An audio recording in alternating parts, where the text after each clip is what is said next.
Okay, Polish. What? What? Polish. I love Polish. Oh, it's from Poland. Okay, so in this lecture we're going to be talking about how to polish your speech. Or you can send it to Poland, either one, but let's not. So, polishing your speech is important. Most of you guys, I know, have already constructed a lot of your argumentation and maybe even started writing out most of your arguments, and that's great. What we're going to do here is adding a little polish on, dealing with delivery, and then we'll deal with memorization, some memorization techniques, and then rhetorical devices at the end. And we'll get to do some examples of those when we get to the end. So starting off with delivery, there are 4 tips that I want you guys to consider when you are considering how to deliver your speech, when you are considering the things to keep in mind. The first thing you want to keep in mind is to be authoritative. Remember, platforms are all about establishing your credibility. One of the best ways to do that is by speaking, delivering in an authoritative manner. One of the most important parts of your delivery is focusing on establishing your credibility. Credibility both comes with your subject matter and how you present that subject matter. If you walk into a room and you start presenting subject matter, regardless of what it is, like you are calm, confident, know exactly what you are doing, know exactly what you're talking about, then you're going to be a lot more effective. Now, you shouldn't necessarily create or fake that confidence. You should have a confidence because you should have spent a lot of time understanding your topic, so you should be, in a sense, a small expert, at least an armchair expert on whatever that topic might be. But you want to focus on being authoritative. Be relaxed and confident, but do not confuse these two things with being laid back or lazy. A lot of people think that being relaxed and confident means they just kind of chill there, and they're just like, that's not what I'm saying. What I'm saying is that you should be relaxed, you should be confident, you shouldn't be stressed. You should stand up and you should give a speech like you know exactly what's going to happen for the next 10 minutes, because you do. You should stand up and give a speech like you know exactly the emotional, intellectual, and even spiritual impact that that speech is going to have on the judge, because you do. You should sit there and have a relaxed and confident nature, but don't be laid back and disinterested. There's a very key difference between the two. Also, don't think that you need to be that way the entire speech, and we'll get to that at the beginning. A lot of this is focused on making sure you establish your authoritativeness in the beginning, establishing your credibility, establishing your gravity early on in the speech. Speak calmly at the beginning so as to establish your poise. Now, I talked a little bit yesterday about how there's a lot of personal style that goes into speech. A lot of it's going to be determining what your personal style is. This, I think, transcends all of those. You want to start your speech with a calmness and a poise about you, regardless of what your speech is going to be on, because that will settle a judge down. That will tell them that, oh, look, they know what they're doing, and we can listen to that. You can get more excited as the speech goes, but you shouldn't start your speech excited.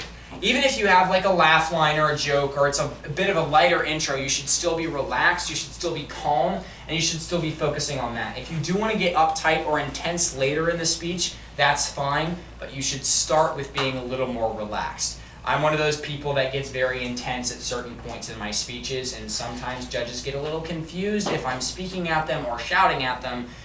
You can get there, but start small, start calm, and start with poise. Speaking, shouting, they're all the same. Yeah, same thing. Yeah. Okay, secondly, vary everything. Actually, this is a funny story. Once I stood in a speech and shouted to a judge, "I don't care!" And the judge was like, oh. Yeah, that didn't go very well. Anyway, don't do that. Okay, second thing, vary everything. Everything about your delivery, you should vary constantly as you go through your speech. You should never give multiple sections of your speech with kind of the same emphasis. In other words, what I'm saying is, while there might be some themes, while you might return to something, you don't want to have the same thing over and over and over again. It's kind of like how a lot of good songs, the really annoying songs are the ones that repeat the chorus 7 million times, and you listen to the first minute of the song and then you're done listening to the song. Like Shut Up and Dance, like I can listen to the first minute and then I'm like, wow, I'm tired of this already. Because it's like the chorus, and then the chorus again, and then the chorus again. And you're like, just stop. If you vary the tone, if you vary the intonation, if you vary how everything goes, it's going to be a lot more effective. Variety is going to be the most compelling thing about your delivery. If you vary the emphasis, if you vary the energy that you put into things, people are going to understand kind of the shape that your speech is taking. Vary your pitch, volume, pause timing, sentence resolution, and just about anything else you can think of. Vary how loud you are. Vary the amount of emotional energy you have behind a point. Vary whether you're just rattling off facts to prove a point or whether you're slowing down to explain something. Vary your pause timing. Vary how long your pauses are, how often you pause between two sentences. Vary how you resolve your sentences. Whether you resolve them off, whether you resolve them down, whether you resolve them with more energy with a crescendo or with less energy with a decrescendo to signal that you're getting towards the end of your point. In other words, you should be varying everything about your delivery. You should be varying everything, and especially since it's a platform, you have a lot of time to drill this. You have a lot of time to think through how you want to vary your pace, how you want to vary everything within your speech to provide variety. They talk about how variety is the spice of life. The best food is the one that's seasoned properly. So season your speech with the spice of variety and analogy. Yeah. Use it as a tool. You never only use one tool. Think of each part of your delivery like a tool in a toolbox. If you're building some complex thing out of like whatever you use tools for, you're not just going to use a screwdriver. You're going to have to use a lot of different tools. My dad used to build sets for a play at my aunt. My aunt was an English teacher and a drama director, so she would put on plays every year. He was the one who would build the sets. And so I would always go down and watch him in our basement. He had this whole like tool workshop room thing, and it was really cool. And he would use all sorts of different tools because you need different tools to accomplish different purposes at certain times. You need certain things at certain points to accomplish your purpose, to accomplish your utility, to build your structure in a sense. That's what he had to do, and that's what you should do as well. Vary the tools you use and how often you use them. Third, find the climax. The climax is the most important part of your speech because the climax is hopefully when you hit the nail on the head and drive it home, to extend the tool analogy. Every speech is going to have some kind of emotional climax. Every speech that you have is going to have a point where you are at the pinnacle, where you are at the highest point, you are at the summit of the emotional energy building through that speech, or the intellectual energy building throughout that speech. In a similar way that a story builds to its climax, your speech should build to that emotional climax. So you know the good stories, the good movies, the good books are ones that build to their emotional climax. So it continues to add more layers on and on and on and on until you get to that climax and you're like, wow, that was amazing. And then it comes crashing down after that to the resolution. You want to do the same thing in your speeches. You want to diagnose, first of all, what the climax is and constantly build your energy, build your emotion, build your points until you get to the climax. Your climax can come a little early in a speech. I'd recommend making it later so you can kind of build up through the whole speech and then kind of resolve it in your conclusion. That's what I did in my expos. With my OO, however, my climax was at the end of my second point. So my third point was just kind of laid back, just explaining a little bit more, just adding a little bit more onto it, and then resolving it. So you can have a longer resolution with a shorter climax, but you'll usually have more effect if you have a climax that's later in your speech because you'll continue to build and build and build and build.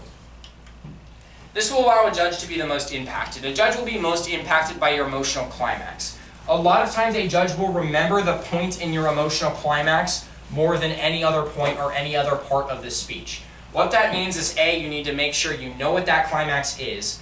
B, you need to make sure that that climax is the best part of your speech. Focus the most time, focus the most practice energy on that one section, and make sure, third of all, that you emphasize that section as much as possible and make it very clear to a judge, this is my emotional climax. The fourth point, be relatable. Relatability is a weird thing, and being relatable is something that is really hard to understand what somebody means when they say the word relatable. Like for the first 3 years of my speech and debate career, people would say be relatable, and I had no idea what they meant. Like, okay, cool. I don't really relate to them because they're just sitting there looking at me, so I don't know how to do that. I don't know how to make that connection. However, be relaxed and confident. You control the room the instant you walk in. If you are in control, you're going to be more relatable. You're going to be more relaxed. People will relate more to somebody who is relaxed, and here's the reason why. They will think of you as a human. They will think of you as a person They will not think of you merely as somebody standing up giving a speech to them.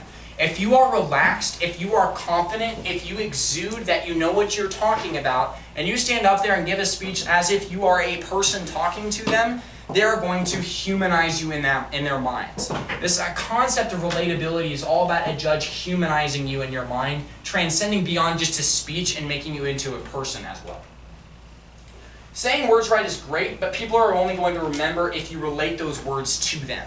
So, if you're talking about, something like, let's just say communism. And you're saying, look, communism is bad, communism is awful. Here's how I'm going to relate that to you. I can say all the words, and that's great. But there is a certain level of, we talked about confidence just a second ago, but there's also a certain level of grace that you have to temper everything you say with, especially when you're instructing people on what they ought to do. Tact, I've realized, is one of the most important parts of life. Realizing a way that you can communicate a message that you care about in a way that does not alienate people, but instead includes people in what you're trying to say to them, is one of the most important things. You need to keep this in mind. Think through every sentence and say, is this tactful? Is this accomplishing a purpose? Am I saying something that they can relate to? Am I saying something that is not going to alienate them? Alienating your audience is the opposite of making yourself relatable. And if you say things without tact, if you say sentences without tact, you're going to alienate your audience in a lot of ways. This can come down to personally insulting your judges sometimes without even realizing it. Like, all people who think this way are they're idiots. I can't believe they think like that. And your judge is sitting there like, hey, I think like that. Like, get out of here. And then they stop listening to the rest of your speech. Instead of doing that, you can say something along the lines of, I see the perspective of this ideology, but I think it's fundamentally flawed in a couple of different ways. You're calm, you're relaxed, you're poised, you have tact in how you address that. I know I'm not perfect. I can be really harsh sometimes in speeches. That's been my journey. That's been my battle through my 4 years of speech and debate.